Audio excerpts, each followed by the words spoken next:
నమస్తే. Welcome to hit TV. ఈ రోజు మనతో పాటు ప్రముఖ ఆధ్యాత్మికవేత్త అలాగే ఆస్ట్రాలజర్ కిరణ్ శర్మ గురువు గారు ఉన్నారు. వారితో మాట్లాడి మరిన్ని విషయాలు తెలుసుకునే ప్రయత్నం చేద్దాం. నమస్తే గురువు గారు. అఖండ ఐశ్వర్యం వస్తున్నానా? గురువు గారు బాగున్నారా? అద్భుతంగా ఉంది. ఎనర్జెటిక్ అండ్ ఎవర్ గ్రీన్ అనిపిస్తుంది. ఓకే సార్, ఇప్పుడు మనకి శివరాత్రి వస్తుంది కాబట్టి శివరాత్రి అనగానే మనకి ఫస్ట్ గుర్తుకొచ్చేది జాగారం. సో ఈ జాగారం చేయడంలో ఎలాంటి విధానాలు పాటించాలంటారు? అసలు శివరాత్రి యొక్క విశిష్టత మాకు తెలియజేస్తారా? ఒక మంచి మాట అడిగా, అంటే చిన్నపిల్లవైనా ఒక మంచి మాట ఏంటంటే శివరాత్రి విషయంలో జాగరణ చాలా ముఖ్యమైనది. అది చాలా మందికి అభిషేకము అని అనుకుంటారు, ఉపవాసం అనుకుంటారు. దానికంటే కూడా మించినది జాగరణ. అంటే ఎంత మనము స్వామివారిని రాత్రి మొత్తం కూడా మనము స్వామివారి సేవ, నామసేవ, నువ్వు ఆయనకి సేవ చేస్తున్నావు అనుకుంటాం. ఆయన ఎంత మనం ఆరాధన చేస్తే భగవంతుడు మనకు అంతకంటే ఎక్కువ ఇస్తాడు. ఎందుకు ఆ సమయంలో మనము సేవ చేయాలి? అసలు జాగరణ విశిష్టత ఏమిటంటే స్వామివారి లింగోద్భవం రాత్రి జరిగింది. అంటే అర్ధరాత్రి జరుగుతుంది. అది అంటే మీరు అనుకున్నట్టుగా 12 గంటల టైం కాదు, అది నిషేధి రాత్రి అంటారు. అంటే బ్రాహ్మీ ముహూర్తానికి ముందున్నటువంటి సమయం నిషేధి రాత్రి. నిషేధి అంటే మనకి బ్రాహ్మీ ముహూర్తం ఎప్పుడు వస్తుంది? 3 గంటలకు స్టార్ట్ అవుతుంది. 3 గంటలకు ముందు ఉన్నదంతా కూడా నిషేధి రాత్రే. అంటే మనము గాఢ నిద్రలు అంటాం కదా, అటువంటి గాఢ నిద్రలో ఉండేటువంటి సమయం అది. అటువంటి సమయంలో ఆ శివోద్భవం, అంటే లింగోద్భవము, శివోద్భవం అనేటువంటి ఆ సమయంలో ఆ స్వామిని మనం ప్రత్యక్షంగా ఆయన్ని నామస్మరణ చేస్తుంటే వెంటనే స్వామివారి అనుగ్రహం కలుగుతుంది కదా అన్నటువంటి భావన. అంటే ఆ రోజు జాగరణ చేయకపోతే స్వామి అనుగ్రహం కలగదా అని కింద కామెంట్ చేసేవాళ్ళు. ఉపవాసం లేకపోతే నన్ను దేవుడు కరుణించడా అని ఒకళ్ళు, నేను విష్ణువునే నమ్ముతాను, ఈశ్వరుడు నాకు కరుణ వహించడా అన్నట్టు కొంతమంది. ఈ కామెంట్స్ అన్ని కూడా దానికి అర్థం లేని కామెంట్స్. అవన్నీ కూడా భగవంతుడు అందరినీ ఒకేలా చూస్తాడు, చూడని ఏం లేదు. ప్రియారిటీ ఉంటుందిగా, దెర్ ఇస్ ఎ ప్రియారిటీ ఉంటుంది. ఆయన ముందున్న వాళ్ళని ప్రత్యేక చూస్తాడు. నాన్న బాగున్నావా, ఇప్పుడు మీరు నా ముందర కనిపించారు కాబట్టి అమ్మ బాగున్నా అంటే, మీ నాన్న బాగున్నా అంటారు. తర్వాత కామెంట్ చేస్తే సమాధానం పెట్టడం అదొక కామెంట్, పలకరింపు. ఫోన్లో పలకరింపు వేరు. అలా ఎలాగైతే పలకరింపులలో మనకి తేడాలు ఉంటాయో ఆ రోజున ఆ సమయంలో భగవంతుని మనం ఎంత మనం ఆయన్ని సేవ చేయగలిగితే వెంటనే స్వామివారి యొక్క అనుగ్రహం ఆయన చూపు మన మీద ఉంటుందిగా. దానికోసం జాగరణ అనేది ముఖ్యంగా చెప్పబడింది. నిషేధి రాత్రిలో మన జాగరణ ఉండి స్వామివారి నామస్మరణ. చాలా మంది వచ్చేసి మనకి ఈ టైంలో ఒకటి గుర్తుపెట్టుకోండి, ఎవరైనా సరే ఈ యొక్క మన హిట్ ద్వారా చూస్తున్నటువంటి ఈ ప్రోగ్రాం చూస్తున్న వాళ్ళు శివరాత్రి రోజున దయచేసి మీరందరూ కూడా ఉదయం నుంచి మర్నాడు ఉదయం వరకు ఫోన్లు, యూట్యూబ్లు, రీల్స్, ఇటువంటి దరిద్ర ప్రోగ్రాములు చూడకుండా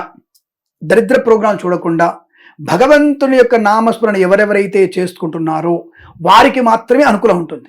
ఎవరైతే ఫోన్ వాడుతున్నారో, ఎవరైతే మీ పనుల్లో టీవీలు వాడుతున్నారో, టీవీ చూస్తున్నారో అంతా కూడా దరిద్రాన్ని కలిగిస్తుంది. ఏమిటండి మీరు అనేది, ఎలా చెప్తారు మీరు? ముందుగానే జాగ్రత్త చెప్పారు. ఎందుకంటే జాగారం అంటే ఫోన్లు చూసుకునే, అంటే ఈ ఫోన్లలో మనము భాగవతం చూస్తున్నాం. వాళ్ళ నుంచి కింద కామెంట్ పెడతారు, ఏమంటే నేను శివుడు అష్టోత్తరం చదువుతాను. శివుడు అష్టోత్తరం చదువుతున్న మధ్యలో ఒక రీల్ యాడ్ వస్తుంది. యాడ్లో న్యూడ్ ఫోటోలు వస్తాయి. మన దృష్టి అటువైపు వెళ్తుంది. అంటే కలిపురుషుల ప్రభావం అది. కలిపురుషుడు ఏంటంటే మంచిని ఎట్టి పరిస్థితులు పెంచని కలియుగంలో, మంచిని పెంచనీయను, నేను చెడునే ముందుకు తీసుకెళ్తాను, కాబట్టి నన్ను ఎవరు డిస్టర్బ్ చేయొద్దంటాడు కలిపురుషుడు. వాడి డ్యూటీ ఏంటి? ప్రతి వ్యక్తి చెడ పని చేయించాలి. మంచిగా ఉన్నటువంటి అమ్మాయిని చెడపజేయాలి, మంచిగా ఉన్న వాడిని తాగుబోతుని చేయాలి, రకరకాలైనటువంటి చెడు ప్రవర్తనతో వాడి యొక్క బుద్ధిని నశింపజేయాలి. ఎందుకు?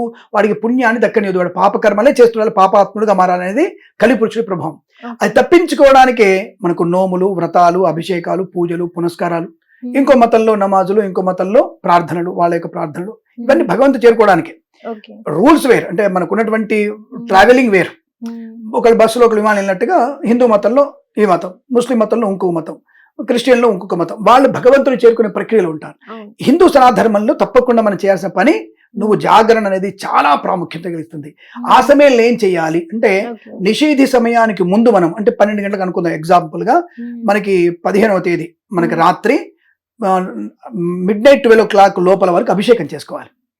నువ్వు గుడికి వెళ్ళగలితే గుడికి వెళ్ళు, వెళ్ళలేకపోతే నీ ఇంట్లో ఒక చిన్న శివలింగాన్ని పెట్టుకొని చెయ్యి. ఏది లేదు, ఒక చిన్న రాయి ముక్క తెచ్చి దాన్ని అక్కడ శుభ్రం కడిగి అక్కడ పెట్టుకొని ఆయనవే నీళ్లు పోయండి, అదే శివలింగం. అంటే నువ్వు ఏది చేస్తున్నావు అని కాదు, ఎంత భక్తితో చేస్తున్నావు ఇంపార్టెంట్. ఆయనకి అభిషేకం చేసి తర్వాత ఆయనకి అష్టోత్తరం చెప్పి ఆ రాత్రి మొత్తం కూడా శివ పురాణం చదువుకోవడము, శివనామస్మరణ చేయడము, భగవద్గీత చదువుకోవడము, ఇలాంటివి చేస్తే, అందుకే అన్నాను యూట్యూబ్లు ఇవన్నీ చూడకుండా కేవలం పుస్తకంతోనే చేయండి. మనం చూడడం వల్ల మనకి వేరొకటి వచ్చేసి దాంట్లోకి ఏదో న్యూడ్ ఫోటోలో, బూత్ ఫోటోలో, సినిమా పోస్టర్లో ఏదో ఒకటి వస్తూనే ఉంటుంది. వచ్చిన మనం దృష్టి పక్కకు మళ్ళీపోయిందా, ఇక ఒక్కసారి యూట్యూబ్ లో మనం పక్కన చూసామంటే అవే చూసుకుంటూ మన చేయి చూపుడు వేలు వెళ్ళిపోతూనే ఉంటుంది పైకి. సో మళ్ళీ ఎప్పుడో అక్కడ శివుని బొమ్మ కనబడితే అర్రే నేను అభిషేకం చేద్దాం చెప్పేసి పక్కన పెట్టేసి మళ్ళీ ఓం నమ శివాయ ఓం నమ శివాయ అంట. దానివల్ల ప్రయోజనం లేదు. నువ్వు మర్చిపోయి అకస్మాత్తుగా భగవంతుడు చెప్పేసి నీళ్లు పోస్తే మాత్రం పుణ్యం రాదు. నువ్వు సూర్యోదయం నుంచి మొదలుపెట్టి మర్నాడు సూర్యోదయం వరకు నువ్వు నిరంతరం భగవన్ నామస్మరణ చేస్తూ తల్లిదండ్రులను సేవిస్తూ ఇంట్లో అన్ని పనులు చేసుకుంటూ నీ వ్యాపారం అంటే నీ వ్యాపారం చేసుకో, నీ ఉద్యోగం చేసుకో, నో ప్రాబ్లం. కానీ ప్రతి చోట నువ్వు శివాయ నమః అనుకుంటూ ఉంటే ఆ రోజు ఒక్క అభిషేకం చేస్తే చాలు, జన్మ మొత్తం అభిషేకం చేసినట్టే. అంటే మళ్ళీ వెంటనే కామెంట్ అంటే ఒకరోజు చేసి సరిపోద్దా, అమ్మయ్య ఇంకా జీవితంలో చేయక్కర్లేదు. నువ్వు ఎంత ఎదుగుదల కావాలనుకుంటున్నావు అన్నిసార్లు అభిషేకం చేయి. మరి ఇదేంటంటే ట్విస్ట్ పెడతారు మళ్ళీ మీరు అంటే శివరాత్రి అంత విశిష్టమైనది కాబట్టి ఆ రోజు ఆ భగవంతుడి నామస్మరణ చేయడం వల్ల మనకి అనేకమైనటువంటి ప్రయోజనాలు ఉంటాయి. దాంట్లో జాగరణ అనేది ముఖ్యమైనటువంటి పాత్ర వహిస్తుంది. ఆ రాత్రి మొత్తం కూడా అర్ధరాత్రి వరకు అభిషేకం చేసి తర్వాత కళ్యాణం జరుగుతుంది గుళ్ళల్లో, శివపార్వతి కళ్యాణం జరుగుతుంది. అందరూ అంటారు ఇది అమావాస్య రోజు జరుగుతుంది అంటే ఆయన ఉత్సవం జరుపుకున్నారు, పార్వతీదేవి ఆ ఉత్సవం జరుపుకుంది కాబట్టి ఆ ఉత్సవంలో పాలు పంచుకున్న వారికి అంటే కళ్యాణోత్సవంలో పాలు పంచుకున్న వారికి తొందరగా వివాహం జరుగుతుంది. వివాహం కాని వారికి ఎంతో కాలం ఏందండి, అమ్మాయికి సెటిల్మెంట్ అవ్వలేదని ఉద్యోగం వచ్చిందండి, 30 ఏళ్ళు వచ్చాయి మా అమ్మాయికి సంబంధాలు రావట్లేదండి. 30 ఏళ్ళ సంబంధం ఎందుకు వస్తుంది? ఇక 30 ఏళ్ళ అమ్మాయికి వస్తే సంబంధాలు ఎందుకు వస్తాయి? నాకు అర్థం కాలేదు. అంటే 23, 24, 25 ఏళ్ళలో మించిపోయి 30కి వెళ్ళిపోయి 30 నుంచి 35లోకి వెళ్ళిపోతున్నారు. తర్వాత నువ్వు పిల్లల్ని కంటేంది కనకపోతే ఏమిటి? అంటే నీ జీవిత పరమార్థాన్ని ఏ వయసులో జరగాల్సిన ముచ్చట ఆ వయసు జరగాలి. దానికి భగవంతుని యొక్క ఆరాధన మనం ఎక్కువ చేసుకునే ప్రయత్నం చేస్తే 25 ఏళ్ళకు కనీసం పెళ్ళి అయిపోతుంది అమ్మాయికి. 25 ఏళ్ళ కంటే సెటిల్మెంట్ ఏముంటుంది? ఇవాళ రేపు డిగ్రీలన్నీ 20కి అయిపోతున్నాయి, 20 ఏళ్ళకి ఉద్యోగాలు వస్తున్నాయి, 22 ఏళ్ళకి సెటిల్ అయిపోతున్నారు. ఇంకెందుకు వెయిటింగ్? మీరు 22 ఏళ్ళకి 23 పెళ్లి చేసుకొని 25 ఏళ్ళకి 26 ఏళ్ళకి పిల్లల్ని కంటే 30 ఏళ్ళకి మీ జీవితం సెటిల్ అయిపోద్దిగా, పిల్లల యొక్క మంచి రూట్ ఎలా తీసుకుంటుందని తెలుస్తుందిగా. అంటే ఒక జీవన ప్రమాణాన్ని సరిగ్గా పెట్టుకోలేకపోవడం వచ్చినటువంటి ప్రాబ్లమ్స్ ఇవన్నీ కూడా. కాబట్టి ఇటువంటి జాగరణ చేయడం వల్ల సరైన సమయంలో వివాహం, సరైన ఉద్యోగాన్ని పొందుకోవడం, ధనయోగాన్ని పొందుకునే అవకాశాలు ఖచ్చితంగా ఉంటాయి. ఈశ్వరుడు ఐశ్వర్యాన్ని ఇచ్చేవాడు కాబట్టి ఎంత మనం ఈశ్వరుని ఆరాధన చేస్తే అద్భుతంగా ఉంటుంది. మరి ఎటువంటి పదార్థాలతో అభిషేకం చేయాలి? చాలా మందికి డౌట్. ఇక్కడ పూజలు అనేవి ఒకటి నాన్న, ప్రతి ఒక్కటి కూడా షోడశోపచార పూజలే. ఏ పూజ అయినా 16 రకాల పూజలు ఉంటాయి. అంటే ఆవాహనం, కూర్చోబెట్టడం, స్నానం, వస్త్రము, గంధము, చందనము, ధూపము, దీపము, నైవేద్యము, మంగళహారతి, ప్రదక్షిణ, ఆత్మప్రదక్షిణ, నమస్కారం, ఇవన్నీ చేయడం 16 రకాల పూజలు ఉంటాయి. దాన్ని షోడశోపచార పూజలు అంటారు. ఏ దేవుడికని ఇవే ఉంటాయి, అమ్మవారికి ఇవే ఉంటాయి. ఇంకా అమ్మవారికి చతుషష్ఠి పూజ ఉంటుంది, 64 రకాల పూజలు ఉంటాయి అమ్మవారి ఒక్కదానికి, ఇంకా మిగతా ఎవరికి లేవు. కాబట్టి అలా షోడశోపచార పూజలు అభిషేకం చేసుకుని పంచామృతంలో కానీ, చెరుకు రసంతో కానీ, నువ్వుల నూనెతో కానీ, ఇలా స్వామివారి నీళ్లతో కానీ అభిషేకం చేసి ఈ రోజున బిల్వదళం తప్పకుండా పెట్టాలి. త్రిదళం త్రిగుణాకారం త్రినేత్రం చ త్రియాయుధం త్రిజన్మ పాప సంహారం ఏక బిల్వం శివార్పణం. ఆ శివుడికి ఒక్క బిల్వదళం పెట్టిన వారికి తప్పకుండా అనుగ్రహం ఉంటుంది. ఇక 3వది నక్తం. జాగరణ అయిన తర్వాత నక్తం, ఉపవాసానికి వద్దాం. ఉపవాసం అంటే వీళ్ళందరూ కూడా నేను ఉమ్ము కూడా మింగనండి, అలా ఉపవాసం ఉంటాను. నీకెందుకు ఆ విషయం? అంత ఇబ్బంది ఎందుకు నీకు? మనకి కడుపులో జఠరాగ్ని అనేటువంటి భగవంతుడు ఉంటాడు, వాడికి నైవేద్యం పెట్టాలిగా. కాబట్టి ఒక పండు తిను. సరే నువ్వే తిత్తివల్గా తినకు, తిత్తి అంటే కడుపులో ఉన్నటువంటి కడుపు, తిత్తివల్గా తినకు. ఒక పండు తిను, ఒక అరటి పండు, ఒక ఆపిల్ పండు, కాసిన గ్లాస్ పాలు తాగు. ఉదయం, మధ్యాహ్నం, సాయంకాలం, అంతే. అంతకుమించి అక్కర్లేదు. నేను ఏదో ఫుల్గా మంచి మంచూరియాలు తినమని చెప్పట్లే, బర్గర్ తినమని చెప్పట్లా. కేవలం ఒక పండు, కాసిన పాలు తాగితే తప్పకుండా మీకు అనుకూలవంతమైనటువంటి శుభం ఉంటుంది. నక్తమే అది కూడా ఉపవాసం కిందకే వస్తుంది. అలా చేసి భగవంతుని యొక్క అనుగ్రహాన్ని పొందుకోగలిగితే తప్పకుండా ఇలా మనం నక్తం చేస్తూ మర్నాడు ఉదయం వరకు స్వామివారి సేవ చేసి నిద్రపోకుండా మర్నాడు మళ్ళీ అభిషేకం చేసి ఒక 2 బ్రాహ్మణులకు 4 పేదవాళ్లకు అన్నం పెట్టి అప్పుడు నువ్వు భోజనం చేయాలి. ఈ శివరాత్రి పర్వదినంలో ఈ రకమైనటువంటి నక్తము, మనకి షోడశోపచార పూజలు, అభిషేకాలు, అర్చనలు, తర్వాత జాగరణ చేసి మర్నాడు అన్నదానం చేసి మనం భోజనం చేయడంతో ఈ కార్యక్రమం పరిసమాప్తం అవుతుంది. ఇలా శివరాత్రి ఎవరైతే జరుపుకుంటున్నారో వారికి అష్టైశ్వర్య ప్రాప్తి ఖచ్చితంగా ఉంటుంది.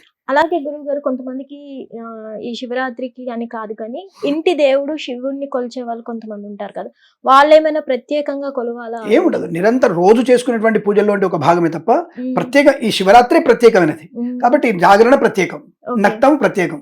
రోజులో అభిషేకం చేస్తాం, రోజు నక్తం ఉండను కదా, రోజు జాగరణ ఉండను కదా. ఈ శివరాత్రి రోజు 2 ప్రత్యేకమైనవి. అంటే సూర్యోదయం నుంచి అర్ధరాత్రి వరకు అభిషేకం, ఆ తర్వాత కళ్యాణం, జాగరణ, నక్తము, ఇవి ప్రత్యేకమైనవి కాబట్టి ఇవి చేసిన వారికి ఈశ్వరుడు ఐశ్వర్యాన్ని తప్పకుండా ఇస్తాడు. శుభమస్తు, అఖండ ఐశ్వర్యమస్తు, సర్వే జనా సుఖినో భవంతు. ప్రేమతో మీ Kiran Sharma. Hit TV app, ఇందులో short news, live news, entertainment shows, movies, digital magazines తో పాటు మీ జిల్లా వార్తలను కూడా ఫ్రీగా చూడొచ్చు. ఇంకెందుకు ఆలస్యం, వెంటనే హిట్ టీవీ యాప్ ని డౌన్లోడ్ చేసుకుని ఫ్రీగా ఎంటర్టైన్మెంట్ పొందండి. Hit TV app. Hit TV app. Please download Hit TV app. Hit TV యాప్ని ఫ్రీగా డౌన్లోడ్ చేసుకొని ఎంజాయ్ చేయండి. మీకు నచ్చిన ఎంటర్టైన్మెంట్ కోసం హిట్ టీవీ యాప్ ని ఫ్రీగా డౌన్లోడ్ చేసుకుని ఎంజాయ్ చేయండి. హిట్ టీవీ యాప్ని డౌన్లోడ్ చేసుకుని ఆస్వాదించండి, ఆశీర్వదించండి. ఇంతమంది సెలబ్రిటీలు హిట్ టీవీ యాప్ ని డౌన్లోడ్ చేసుకోండి అని చెప్తున్నారంటే ఎంత మంచి యాప్ ఆలోచించండి.